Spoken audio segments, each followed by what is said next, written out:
Fala aí pessoal, beleza? Sejam bem-vindos a mais um vídeo, e no vídeo de hoje vamos analisar o que tivemos dentro do capítulo 46 de Boruto. E então, sem mais delongas, bora pro vídeo de hoje. Lembrando pessoal que assim como em todos os meses, nós faremos a nossa review no formato de tópicos. Portanto, vamos pegar apenas os pontos mais importantes do capítulo para que a gente possa debater no vídeo de hoje. Quanto ao restante dos materiais, eles vão ser separados e vão aparecer em próximos vídeos de teorias abordando somente sobre esses temas. Vamos começar então com um rápido resumo, apenas para concluir o que vimos, já que não precisamos nos estender muito nesse ponto, pois já fizemos 3 vídeos exatamente sobre os spoilers do capítulo.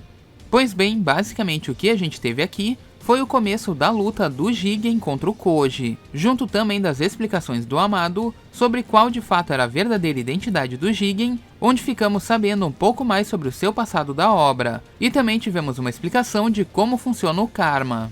Pois bem, no primeiro tópico que vamos falar é a respeito do Kashin Koji, que nesse capítulo demonstrou um arsenal imenso de técnicas. Técnicas essas que fazem parte do arsenal do antigo mestre do Naruto, ou seja, o Jiraiya. Nesse capítulo, o Kashin Koji afirma que o seu único objetivo de vida é simplesmente matar o Jigen, e ele mostra para ele que ele realmente estava preparado para enfrentá-lo, exatamente por 2 motivos, sendo que o primeiro deles seria o de que ele possui informações e técnicas preparadas exatamente para impedir que o Otsutsuki tenha como escapar de seus métodos de combate.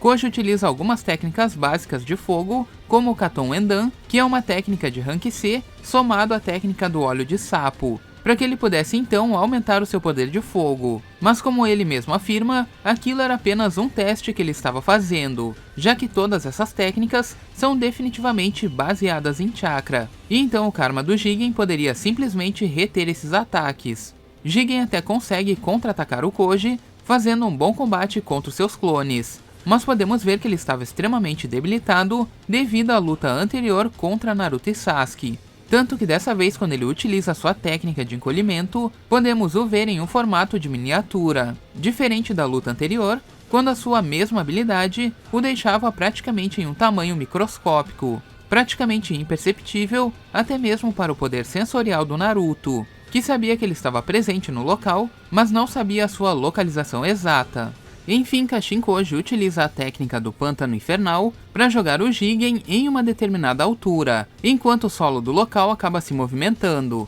Com isso, ele faz um círculo abaixo do Jigen, criando um ritual que invocaria as chamas da remota Montanha do Fogo, que nada mais são do que chamas naturais que poderiam fazer com que o Jigen não as absorvesse, fechando a luta com uma provável morte do Jigen no próximo capítulo.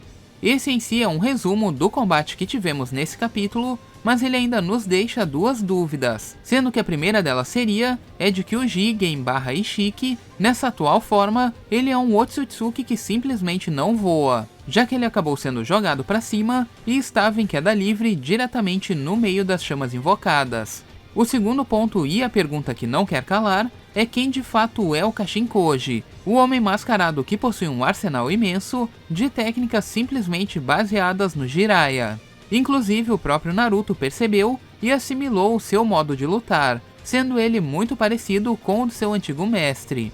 Enfim, Kashin Koji ainda segue sendo um mistério, podendo ser um ciborgue baseado no DNA do Jiraiya, ou um filho adotivo, ou um grande fã inspirado em suas histórias de shinobi, ou até mesmo, quem sabe, o próprio Jiraiya. E até onde a gente pôde ver, o Koji é uma pessoa mais pragmática e fria, mesmo Jiraiya também sendo uma pessoa pragmática no passado, ao não hesitar em abandonar o seu amigo Orochimaru e ao mesmo tempo tentando matá-lo se fosse necessário. Jiraiya ainda mantinha uma forte relação com os sapos do Monte Myoboku, enquanto o Koji não sustenta nenhum afeto pelos seus, os destruindo e utilizando eles como explosivos para que ele possa então causar danos ao seu inimigo.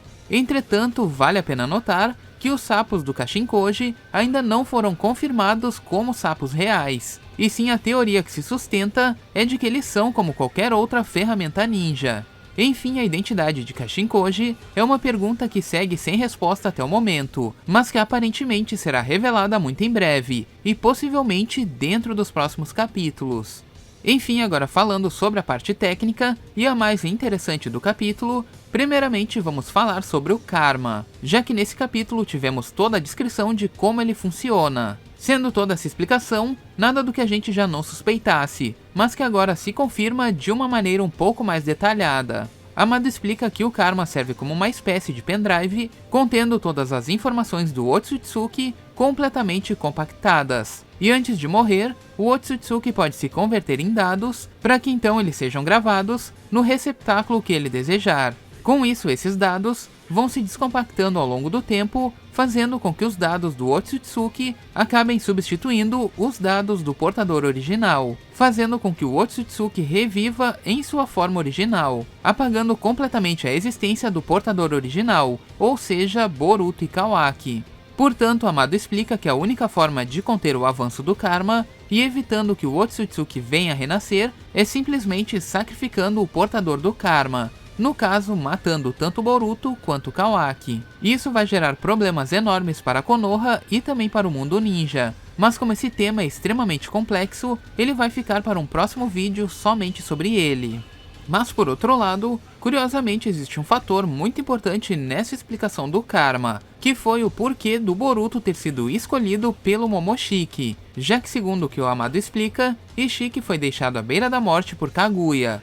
Ishiki então conseguiu escapar e encontrar um monge que estava próximo, e esse monge azarado acabou sendo o Jigen. Ishiki então, como seu último recurso, usou a sua técnica de encolhimento para adentrar o ouvido do Jigen. Logo depois do Ishiki passar um tempo dentro do Jigen e poder reaver parte do seu poder, Ishiki então foi capaz de gravar o Karma no corpo do Jigen, como uma espécie de cópia de segurança de si mesmo. O que nos mostra que o Jigen era somente um monge, não tendo assim nada de especial, já que naquela época não existiam os descendentes de Kaguya, como os Uzumaki ou os Senjus, que colocamos em pauta que eles seriam os mais compatíveis com o selo Karma. Mas depois dessa explicação fica muito claro que não, já que o Karma aparentemente é compatível com qualquer pessoa, só dependendo então o quão poderoso será esse corpo, a ponto de poder extrair o máximo do poder do Otsutsuki. Jigen então foi escolhido provisoriamente, pois não havia outra saída para o Ishiki. Mas por outro lado, para o Momoshiki, ele tinha outra saída, e eu vou explicar o porquê. Como vimos nesse capítulo, não há uma distinção de quem seria compatível ou não com o Karma, apenas o fato do portador ser capaz de suportar os poderes máximos do Otsutsuki ou não. E quando Momoshiki morreu, ele tinha um leque vasto de pessoas que ele poderia se apossar, exatamente como o Ishiki acabou fazendo com o Jigen. Momoshiki tinha o Naruto à disposição, também tinha o Sasuke e também os outros 4 Kages que estavam no local, mas por algum acaso Momoshiki escolheu o Boruto para se apossar. E isso acontece justamente pelo fato do que comentamos quando foi lançado o capítulo 10 do mangá, que o Momoshiki viu o futuro do Boruto e ele sabe de tudo que vai acontecer com ele no futuro.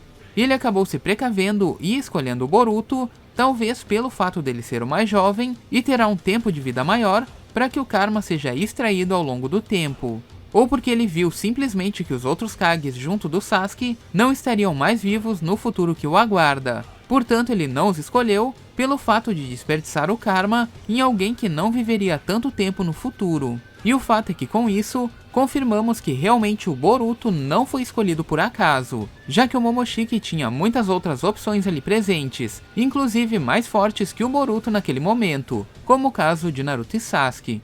Mas ainda assim ele o fez, porém com qual intuito a gente ainda não sabe. O fato é que sabemos que o Boruto, assim como o Kawaki, será capaz de extrair o poder máximo do seu Otsutsuki, além é claro de possuir uma ferramenta de extremo poder que ainda segue sem informações dentro do mangá, ou seja, o Jogan.